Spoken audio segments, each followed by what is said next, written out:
എൻ്റെ എഴുത്ത് മാഡത്തിന് ഇഷ്ടപ്പെട്ടിട്ടില്ലായിരിക്കാം, അതാണ് ഞാൻ വിചാരിക്കുന്നത്. വായിച്ചിട്ടുണ്ടോ എന്ന് എനിക്കറിയില്ല. അപ്പോൾ ഇഷ്ടപ്പെട്ടിട്ടുണ്ടായിട്ടില്ല.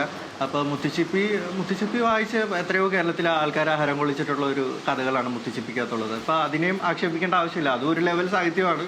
ഞാൻ എഴുതുന്നത് മുത്തുച്ചിപ്പിയായിട്ട് താരതമ്യം ചെയ്യുന്ന എൻ്റെ അതിനകത്ത് ബിറ്റ് സീനുകളൊന്നും റാം കെയർ ഓഫ് ആനന്ദിക്കതില്ല. ഇപ്പോൾ അങ്ങനെ എന്തെങ്കിലും ബിറ്റ് സീനുകളുണ്ടെങ്കിൽ ഓക്കെ, ഞാനും ഓക്കെ, മുത്തുച്ചിപ്പി ഓക്കെ അംഗീകരിക്കുന്നു. അപ്പോൾ അങ്ങനെ വേണമെങ്കിൽ അക്സെപ്റ്റ് ചെയ്യാം.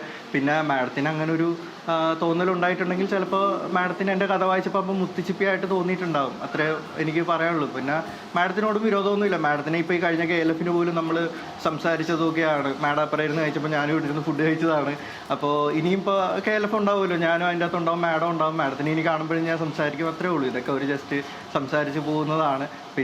പിന്നെ ഞാൻ ആലോചിക്കുന്നത് നമ്മുടെ ചെറിയ ആയുസ്സാണ്. നമ്മൾ ആൾക്കാരെ കുറ്റം പറഞ്ഞ് ഇങ്ങനെ ഓരോ ടൈം കളയാതെ നമ്മുടെ എഴുത്തിൽ ഫോക്കസ് ചെയ്യുക, മുന്നോട്ട് പോവുക, ഇനിയും പുസ്തകങ്ങൾ എഴുതുക, ഈ സമൂഹത്തിന് വേണ്ടി പുതിയ പുതിയ പുസ്തകങ്ങൾ കൊടുക്കുക, അത്രേ ഉള്ളൂ. നമ്മൾ ഇമ്പ്രൂവ് ചെയ്യുക. നമ്മളൊരാളെ കുറ്റം പറഞ്ഞിട്ട് ഒരു മിനിറ്റ് നമ്മുടെ ലൈഫിൽ നിന്ന് കളയാണ് നമ്മുടെ ആയുസ്സിൽ നിന്നാണ് പോകുന്നത്. ഒരു പ്രയോജനമില്ലാത്തൊരു കാര്യമാണ് മറ്റൊരാളെ കുറ്റം പറയുക.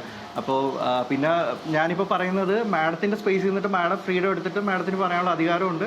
അപ്പോൾ മാഡം അതിനുവേണ്ടി സമയം വിനിയോഗിക്കുന്നു. ഞാൻ അതിൽ നിന്നിട്ട് മാറിയിട്ട് ഞാൻ അതിനൊന്നും പ്രതികരിക്കാതെ എൻ്റെ എഴുത്തുകൾ മുന്നോട്ട് പോകുന്നു.